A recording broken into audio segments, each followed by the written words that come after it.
Thank you, Mr. Chairman. Congresswoman Chavez-Dreamer, welcome. It's great to see you here. I enjoyed our conversation. It's been, now a month or more ago, but it's great to see you here. You've taken questions, obviously, from both sides, and I know you've taken a little heat from both sides. You've handled it beautifully. Let me just get a few things straight.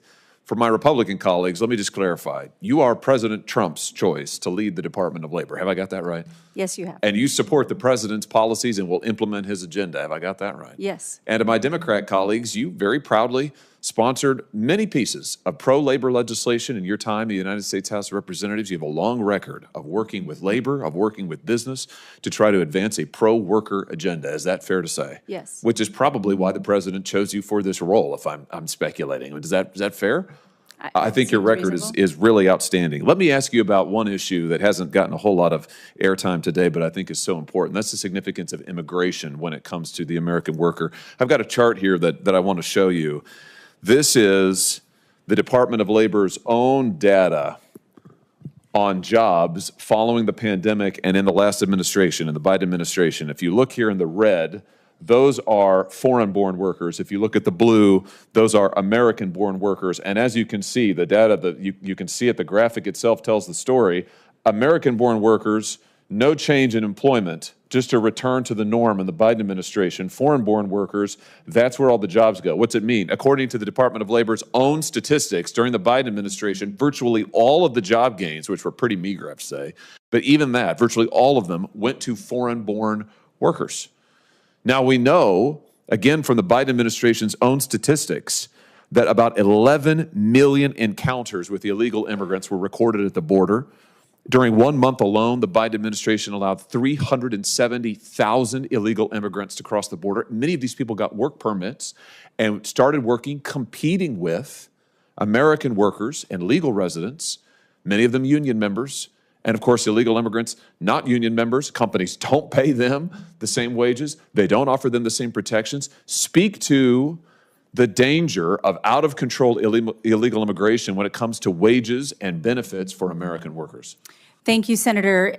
Very important issue, and one that I know that the president has been very public about, protecting the American worker, and understand that we don't want to displace American workers. I understand some of the senators in the guest visa program on the immediacy of certain industries.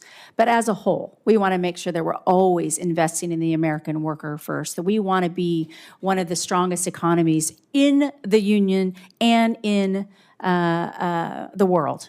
So we can be on a level to compete with our, maybe our foreign adversaries when we're talking about China. But what's important to the president and important to me and how we align is making sure that we're putting the American worker first and that they have the opportunities to earn and be at those jobs as they see fit, and the Department of Labor to support them in that investment in that those industries. Is it fair to say that a tough border policy that cracks down on illegal immigration, that stops the flow of mass illegal immigration across our border, stops the work permits being given to illegal immigrants, this is pro-worker. This helps American workers maintain their wages and maintain their jobs. Is that fair to say? It does. Let me ask you about some of the children who came across the border, were trafficked across the border in the last administration. 520,000 of them, to be precise, unaccompanied children trafficked across the border.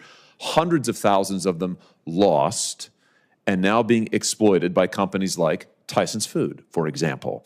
Let me just give you an example of bad corporate behavior. Tyson's Food has closed down 2 major plants in my state, the state of Missouri, just in the last year and a half.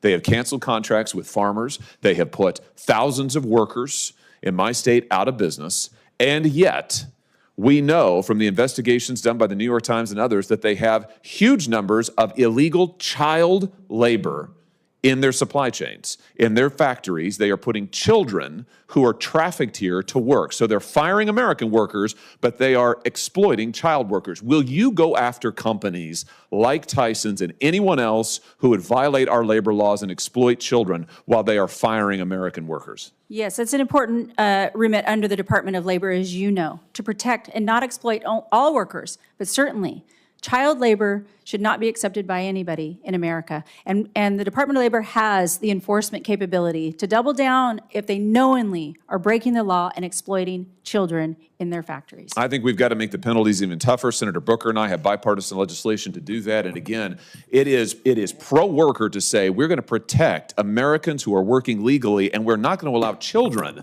to be exploited in this country, or people trafficked into this country to be exploited for the purpose of profits by these mega corporations.